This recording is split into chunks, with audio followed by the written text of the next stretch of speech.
Being a private investigator means two things. You can be sure you'll run into trouble, and you can never be sure you'll get out of it. Not much you can do about it, I guess, except, like Julie always says, walk softly, Peter Troy.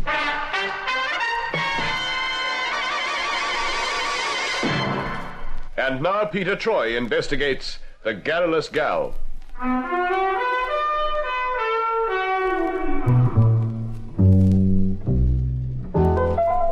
I think it was Confucius or Khayyam. Anyway, some wily bird once summed up the battle of the sexes in these succinct words.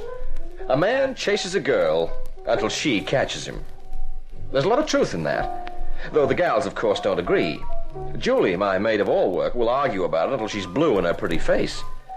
But then all I have to do is to look into my files and bring out the dossier on the case of the Garrulous Gal. And, brother, there's all the proof you need. The Garrulous Gal in question was one Cora Donovan. She had many assets, and all of them in the right places.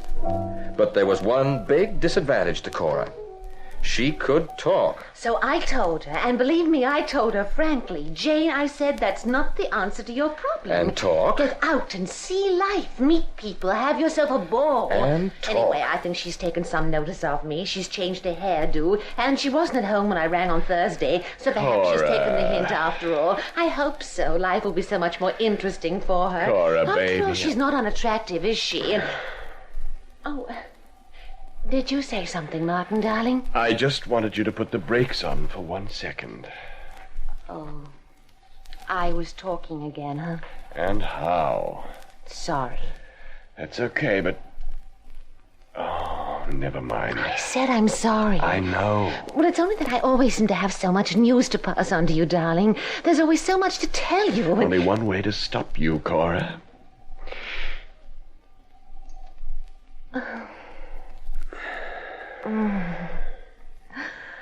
That I like. I love you.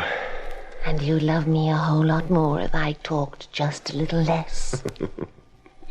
Well? You know I couldn't love you any more than I do.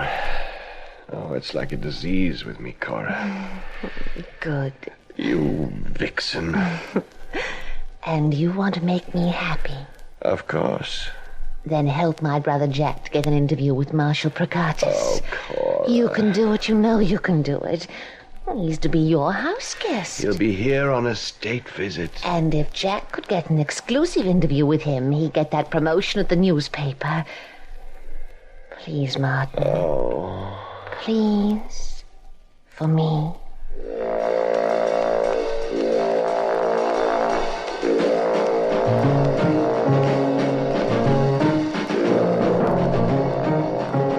Beware the tigress when she assumes the guise of the lamb. Confucius or Khayyam again, I think. Anyway, the tigress in this instance had played the game with all the skill at her disposal. Martin Wallace had pursued her until she'd caught him in her web of fascination. But recapping on the situation as it stood, Wallace was a widower and a member of the diplomatic corps, an important member. He'd been instrumental in arranging the state visit of Marshal Procatus, benign dictator of a small European country, which couldn't make up its mind as to where its loyalties lay. Procatus was pro-Western in sympathy, and he held sway over his ministers, some of whom had leanings in the opposite direction. Well, the spheres of higher diplomacy and international politics were completely lost on me, until I received a visit from Colonel Llewellyn from the Foreign Office. It's imperative that Marshal Procatus's visit is a success, Mr. Troy.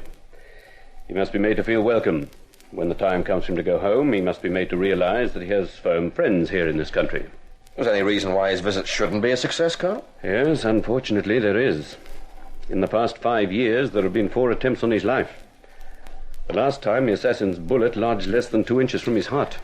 And you think there'll be another attempt whilst he's here in England? Well, there could be. There's more than a remote chance. You see, there are agents and sympathizers from the other side here in London.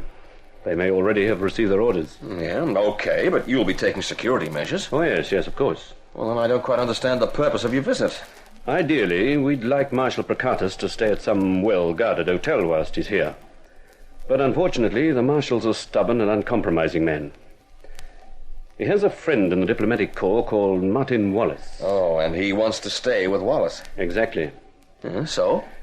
Well, Wallace is a good man, but, you repeat nothing you hear in this office, I trust? If I did, I'd be out of business, Colonel. Good. Well, Mr. Troy, Martin Wallace has become, involved, as it were. Oh, skirt trouble, huh? I beg your pardon? He's involved with a lady. Oh, yes. Seems completely infatuated by a Miss Cora Donovan. Now, he's a widower and very susceptible. Mm-hmm. Normally, Wallace is a level-headed individual, well aware of his responsibilities. But lately...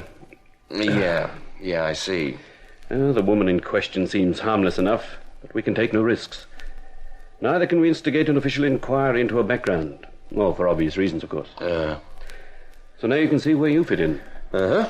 You want the dope on the gal. Yes. And we want her kept away from Wallace whilst the Marshal's in England. I get it. Well, in order to make the job a little easier, I'd have to have access to Wallace's house. Yes, well, we've taken that into consideration.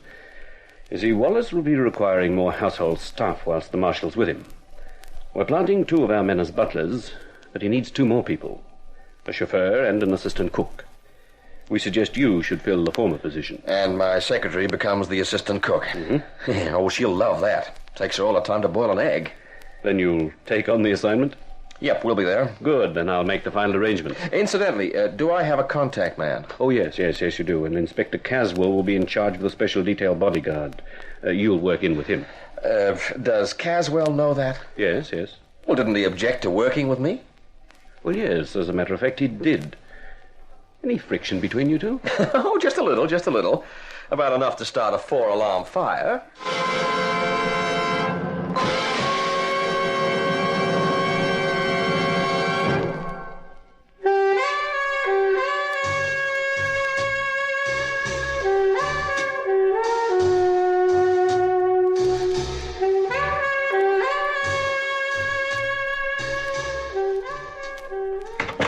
That you, Cora? Yes, Jack. Well, what happened? What do you think? He bit you? Of course. Splendid. He thought of me as a chattering, scatterbrained female, anxious to help her kid brother get on in the world.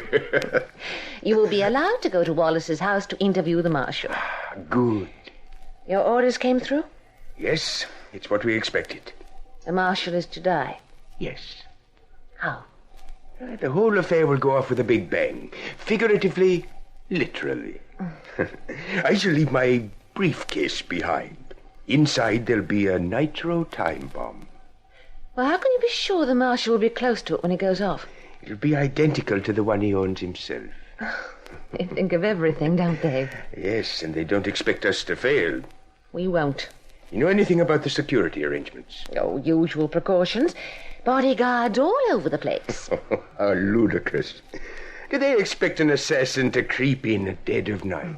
I should imagine some of the servants will probably be security men. Or they won't interfere with a bona fide newspaper man. Who is in the place at the direct invitation of Mr. Martin Wallace himself.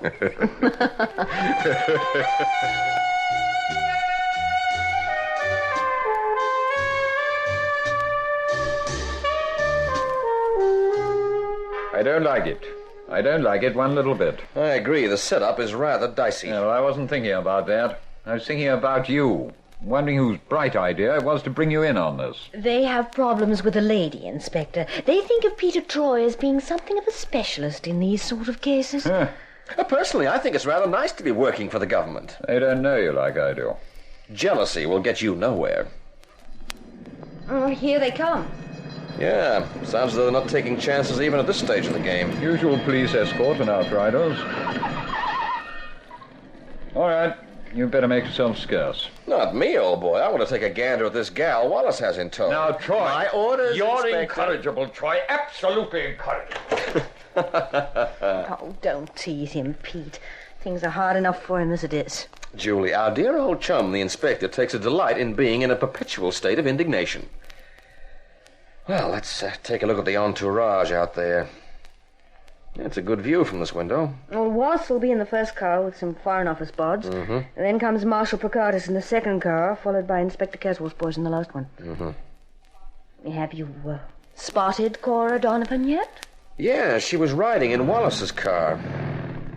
And there goes the police escort. Riding in his car. She must have the poor fool completely under her thumb. Fancy allowing her to ride in an official car during a state function. I think it's rather sweet. What? It's like declaring his love for her to the whole wide world. Oh. Well? She shouldn't be riding in official cars. It makes our jobs just that much more difficult. Who's the fella in the light grey suit beside her? He's got a press card stuck in his headband.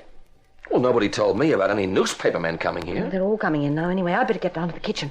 Troy, they're coming into the house now, so you'd better Inspector, clear. there's a pressman out there in Wallace's car. I wasn't told. That's all right. He's been cleared. Cora Donovan's brother. He's got special permission from Wallace to interview the marshal. Oh, has he? Well, I still... What the devil? Good grief.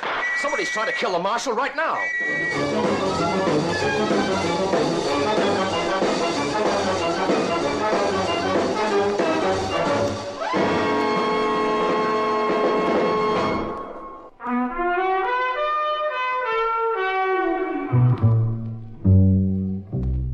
Suddenly, from outside, there was the staccato noise of gunfire. The inspector and I rushed outside, revolvers drawn. Luckily, Wallace and the marshal had already gone inside when the hidden sniper had opened up on the entourage.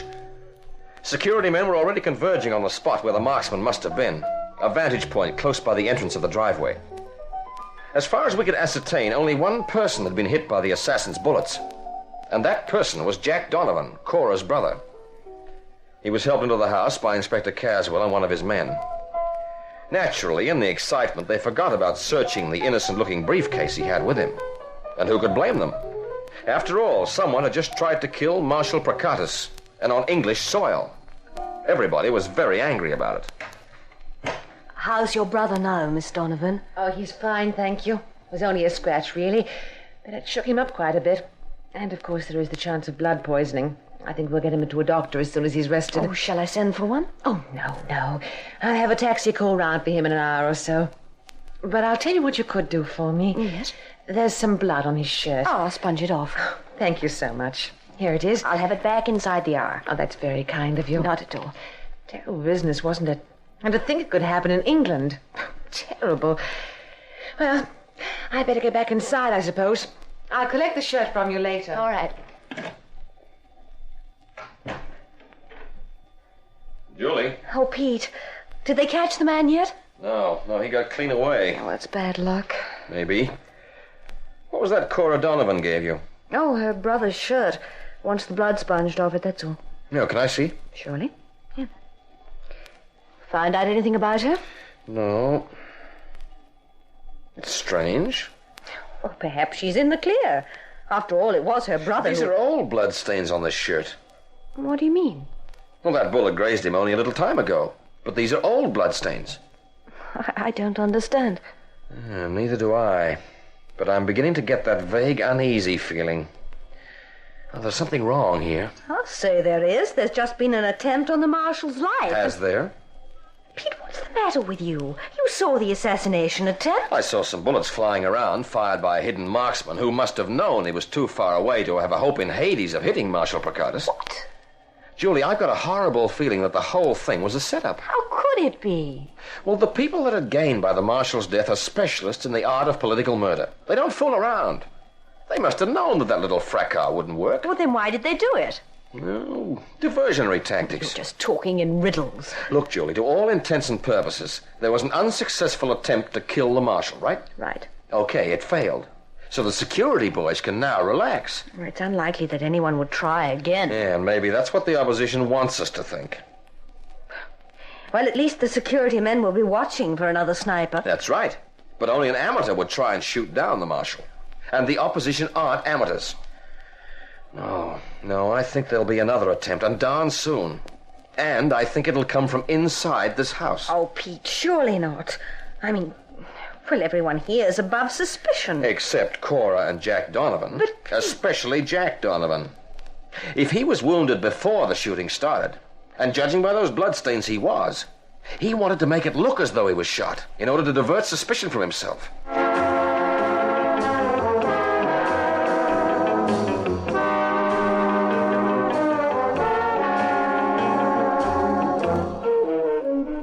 All right, Troy. Now, I've gone along with you on this crazy hunch of yours, and now I'm beginning to lose patience. I assure you that Donovan isn't armed. He submitted to being searched quite cheerfully. We didn't even find a penknife on him. And he's here at Wallace's invitation. Yes. And he's Cora Donovan's brother. So he's exempt from suspicion, I suppose? Oh, don't make trouble, Troy. It's my middle name, remember, Inspector? Look, what do we know about the Donovans? They've been checked out very carefully, and neither of them have police records. Of course they haven't. Look, these aren't hoodlums or petty criminals. No, they're friends of a very important diplomat. Oh, and so that gives them carte blanche? Look, I'm going to get Colonel Llewellyn to remove you, Troy. You're a darn nuisance around here. Well, you don't think there was anything phony about that assassination attempt? No, I do not. Those bullets wounded Donovan. He wasn't far behind the Marshal. Donovan wasn't hit. Oh, I suppose that graze on his arm was a figment of everyone's imagination. Inspector, did you see the wound? No. Neither did I. Well, I did see his shirt afterwards, and there were no fresh bloodstains on it. I'll bet you your pension that the wound was several hours old, Inspector. It was inflicted before he came to this house. Pete, they've gone. What? Cora and Jack Donovan just left in a taxi. Oh, She said no. she was taking him to see a doctor to get his arm dressed properly. Well, Troy? Oh, what do you mean, well, Troy? Well, it seems as though you owe some apologies round the place. Do I? Oh, well, after all, Cora and Jack Donovan can hardly be expected to make an attempt to kill the Marshal when they're no longer here, can they?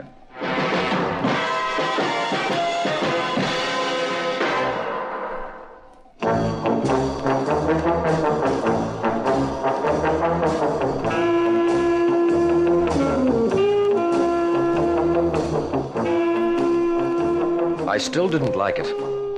Oh, I'm under no illusions about my fallibility, but I still sensed there was something badly wrong.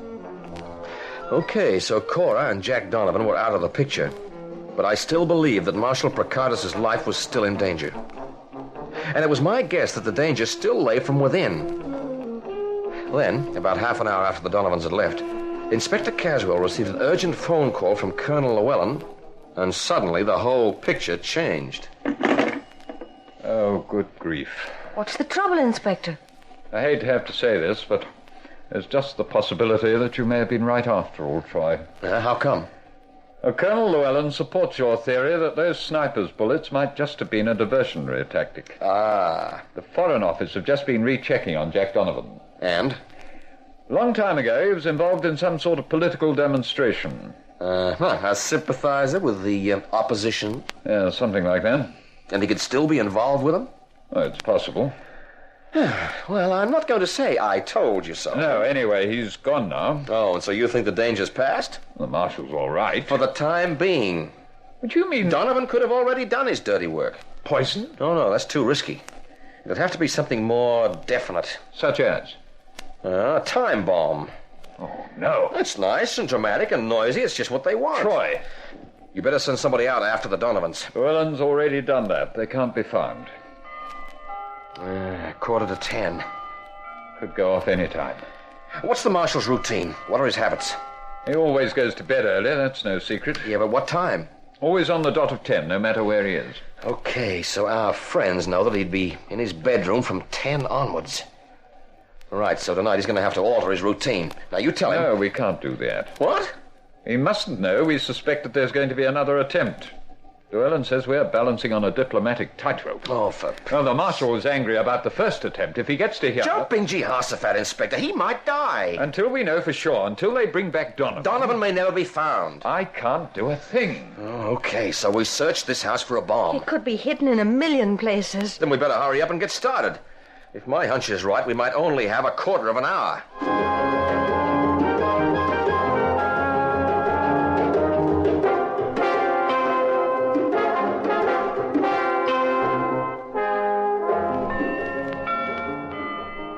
Nothing, Troy. Absolutely nothing, and it's 10 o'clock. Oh, you've searched the Marshal's room. Yes, thoroughly. He's gone into retire now. A bomb must be somewhere near that bedroom. Of course, we're still not certain. Well, I am. It's a bomb, all right. Something that can become world headlines. Now, if the Marshal was poisoned, the cause of his death could be covered up. But you can't cover up an explosion. It's too messy and too noisy. Go to the devil with diplomatic tightropes. Let's tell the Marshal. Hey, wait a minute. What's that over there in the corner? Oh, the marshal's briefcase. Oh, that's all right. It's been checked. Contains nothing but papers. Yeah. Yeah, of course, a briefcase would be the ideal container for a bomb. A briefcase. I just told you. I'll swear he had his briefcase upstairs with him only 10 minutes ago. That one. Or one very much like it. Well, I assure you he doesn't have two of them. Well, he didn't have, but he may have now and not know a thing about it. What? Hold on a second. What happened to Donovan's briefcase? He had one? When he came in. One of your men who was helping him through the front door was carrying it. And Donovan didn't take it with him when he left with Cora. I watched them go. That's it, then. The bomb was in Donovan's briefcase. And it was a black one, just like that. And the marshal has it now. In his bedroom. Well, here goes for the Oh, jackpot. Pete, don't go up there. I'm the only guy around here who's not a civil servant. And someone's got to save the poor old inspector's pension now, haven't they?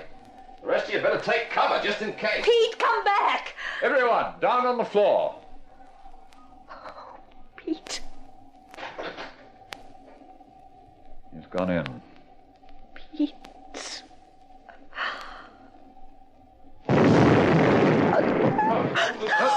That explosion came from outside. Oh, but it... Is there a double brandy in the house? Oh, Pete! He's safe. Troy, what the devil happened? Oh, the other briefcase was there, all right. Large as life, right beside the marshal's bed. So I grabbed a hold of it and slung it out the window. The marshal? Oh, he's okay. But he must have thought I was a madman. Oh, Pete. I thought... Now, everything's hunky-dory now, honey bun. You just trust to Troy's hunches in future. What on earth did the marshal say when you barged into his room? Well, I'll tell you what he didn't say. Walk softly, Peter Troy.